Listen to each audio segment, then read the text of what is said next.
कि संगठित रहो, संघर्ष करो, संघर्ष ही हमारा रास्ता है, संघर्ष करना ही पड़ेगा। सदियों से करता आ रहा है ये सब। नहीं, संघर्ष करना ही पड़ेगा। असली संघर्ष नहीं किया है, असली संघर्ष करना होगा। जय भीम, जय कांशीराम, इससे नहीं होगा, असली संघर्ष करना पड़ेगा। संघर्ष।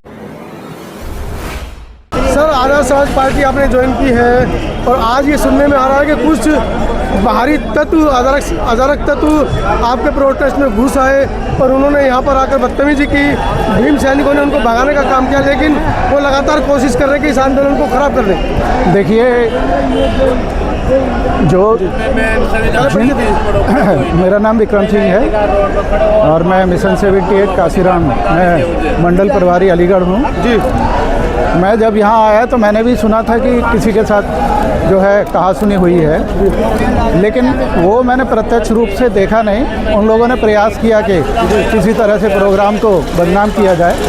हालांकि हमारे सब लोग बहुत ही संयमित लोग हैं, इस तरह की कोई कार्रवाई में विश्वास नहीं रखते हैं। यदि ऐसी कोई घटना हुई है तो घटना तो किसी के साथ भी हो, ठीक नहीं है, लेकिन उनको भी इस तरह के प्रश्न नहीं करने चाहिए, इस तरह के सवाल भी नहीं करने चाहिए। जिससे ओझा करके लड़का है, यूजीसी का विरोध कर रहा था, वो यहाँ पर घुसाया था। हाँ, वो उस तरह के सवाल कर रहे थे, उस तरह के सवाल उनको यहाँ नहीं करने चाहिए थे। जब प्रोटेस्ट करने जनता आई है, उनको मालूम है कि हम उसके विरोध में ही बोलने आए हैं, तो विरोध में ही बोलेंगे। भाई, आप ज़बरदस्ती किसी से नहीं कहलवा सकते। अगर हमारे अंदर पीड़ा है तो हम पीड़ा व्यक्त करेंगे, और अभिव्यक्ति का अधिकार तो सभी को है। तो उस तरह से यदि आप प्रोटेस्ट के भीतर घुस कर के अनर्गल सवाल पूछेंगे तो प्रत्युत्तर में कुछ ना कुछ तो वो भी कहेंगे। ये भी उठता है ना सर कि अगर नेगेटिव, अगर पत्रकार अगर पूछ भी लेता है तो सामने वाले के अंदर इतनी क्षमता होनी चाहिए कि उसको पॉजिटिव वे में कैसे, मतलब हाँ, उसको पॉजिटिव वे में कन्वर्ट करना चाहिए। तो स्वतंत्र वो पूछ ही सकता है। नहीं, बिल्कुल दोनों तरफ से पूछ सकता है। देखिए, पत्रकार भी स्वतंत्र है और बोलने वाला भी स्वतंत्र है। अभिव्यक्ति का अधिकार सभी को है। यदि वो आए हैं, पत्रकार हैं, पत्रकार की बात को हमें सुनना चाहिए। पत्रकार की एक गरिमा भी है। लेकिन कोई आया ही माहौल को खराब करने, तब क्या? देखिए, तब उसका कोई उत्तर नहीं दे सकते। वो तो स्वयं ही उत्तर दे सकता है कि उसके मन में क्या था, क्या चल रहा था, उसने किस तरह के प्रश्न किए। उस तरह के प्रश्नों का जवाब देना तो मुझे तो ठीक नहीं लग रहा है कि उन्होंने भी कुछ ना कुछ कहा होगा। मुद्दा बैकलॉग का इस समय आज उठाया है, और ये मुद्दा बैकलॉग का जो मुद्दा है, कई दशकों से लोग लगातार उठा रहे हैं। लेकिन देखिए, कांग्रेस की सरकार रही हो या वर्तमान में एनडीए की सरकार, बीजेपी की सरकार, लेकिन बैकलॉग की तरफ किसी का ध्यान नहीं है। बैकलॉग कोई भरना ही नहीं चाहते। बैकलॉग तो भरने की बात छोड़ दीजिए, जब आप पोस्ट ही नहीं रहेंगी, पोस्ट ही धीरे धीरे सारी ख़त्म होती जा रही हैं, हम प्राइवेटाइजेशन की तरफ बढ़ रहे हैं, तो पोस्ट कहाँ होगी? तो ये तो बैकलॉग का ये मुद्दा जो है गौण हो जाता है। इन्होंने पोस्ट ही ख़त्म कर दी तो भरेंगे कहाँ? कोई आज आदमी रिटायर हो गया, उस पोस्ट को ख़त्म ही कर दिया जाता है, आगे भरा ही नहीं जाता है। इस समय प्रेजेंट के सिचुएशन में बता रहा हूँ कि एक आदमी 5-5 आदमी का काम कर रहा है कार्यालय के अंदर। उनके ऊपर इतना बोझ हो गया है कि कुछ लोग तो बीआरएस देने तक की एप्लीकेशन दे दी है। इस तरह से यूजीसी का भी मामला गरमाया हुआ है। बिल्कुल यूजीसी का मामला तो बिल्कुल होना चाहिए था, इसका आदेश पारित हो जाना चाहिए था। मैं तो इसका आदेश तुरंत पास होना चाहिए था। सुप्रीम कोर्ट को इस समय पूरी विवेचना करनी चाहिए थी। सुप्रीम कोर्ट को अपना जो कुछ कमेटियां बना करके विभिन्न विश्वविद्यालयों में भेजना चाहिए, जहां जाके देखें। ज़मीनी हकीकत से बहुत परे है ये जो वाकई में जातिवाद होता है। बिल्कुल होता है, बिल्कुल होता है। किस तरह से होता है, हमने तो सुना नहीं है। बिल्कुल होता है, इवैल्यूएशन में होता है। मूल्यांकन पद्धति जो है वो आपका चेहरा देख करके होती है, आपका चेहरा देख करके होती है, आपकी जाति देख करके होती है, आपका धर्म देख करके होती है। तो क्या इसका मतलब सॉल्यूशन क्या है? सॉल्यूशन ये है कि जो अगर कानून आपने बनाया था, ये जो यूजीसी के नियम आपने बनाए, तो ये लागू हो जाने चाहिए थे। भाई, ये आप क्या एक वर्ग की ही राजनीति करेंगे? यदि आपने सरकार संभाली है, सरकार में आप हैं, तो आपका दायित्व है कि आप पूरे समाज को लेकर के साथ चलें।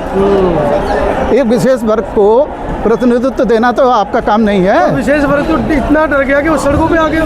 वो तो आएगा भाई, जिससे कुछ अधिकार अगर आप लेने की कोशिश करोगे तो वो आएगा। शेर के सामने अगर मांस का टुकड़ा पड़ा हुआ आप छीनने की कोशिश करो तो वो आपके ऊपर अटैक करेगा। लेकिन आपको अगर उसको संरक्षित करना है, उसका संरक्षण करना है, तो आपको भी बोलना पड़ेगा। जैसे हम आज यहाँ आए हुए हैं अपने अधिकार लेने के लिए। मगर पूरे प्रकरण के बारे में आप क्या कहना चाहेंगे कि पूरे लेकर के आती है यूजीसी भी और सुप्रीम कोर्ट स्टे लगा देती है, इसके पीछे क्या कैसे देखिए, सरकार में भी वही लोग बैठे हुए हैं जो लाए थे, और रोक लगाने वाले भी वही हैं। 100% हैं वहाँ, तो 90% वही लोग बैठे हुए हैं। तो उनकी मंशा उनके विपरीत कैसे हो जाएगी, आप बताइए। कुछ तो सोल्यूशन होगा इसका सॉल्यूशन ये है, समाज और SC/ST OBC समाज के बीच में देखिए पहले मतभेद हो गए, कैसे रास्ता निकलेगा? देखिए, स्वर्ण समाज, कोई समाज स्वर्ण समाज नहीं होता है। स्वर्ण और अवर्ण क्या होता है? कुछ भी नहीं होता। मैं तो इसको नहीं मानता, मैं स्वर्ण समाज कहूँगा भी नहीं उसको। स्वर्ण समाज कैसे हो गया भाई? भाई अगर जिस आदमी की सोच अच्छी नहीं है, किसी आदमी की सोच अच्छी नहीं है, तो उसको सोना कह सकते हो क्या आप? बिल्कुल, वो सोना नहीं है, फिर वो तो लोहे के बराबर भी नहीं है।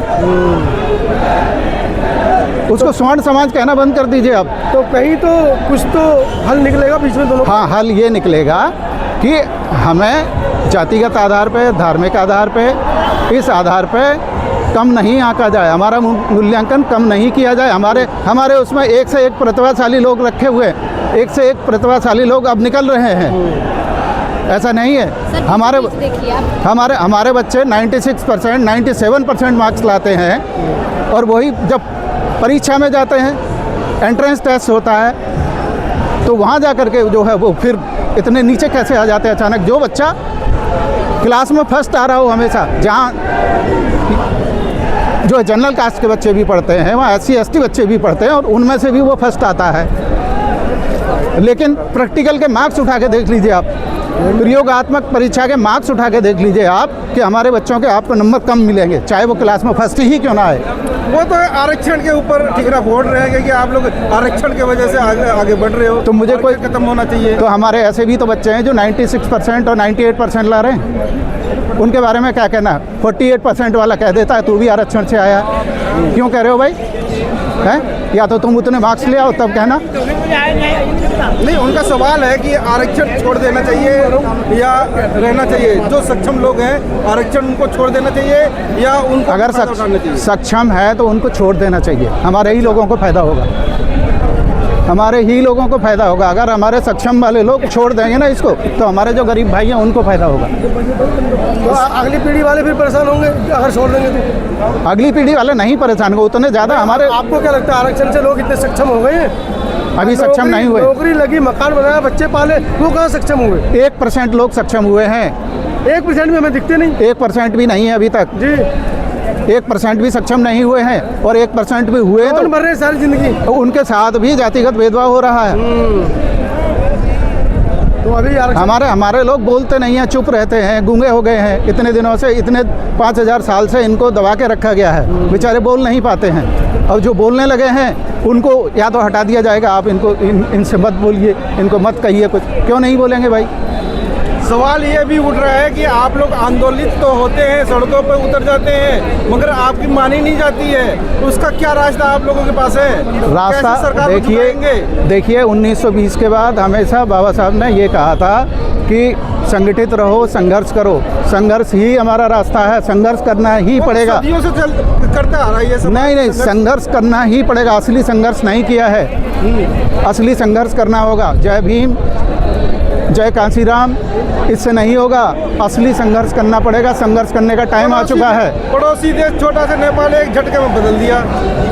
भाई देखिए उनके यहाँ क्या व्यवस्था है, मैं वो इंटरनेशनल लेवल का मामला है, मैं अपने देश की बात करूँगा। उससे तो ज़्यादा जागरूक है भारत, बहुत जागरूक है, लेकिन इकट्ठे नहीं है, एकता नहीं है, बटे हुए हैं हम लोग।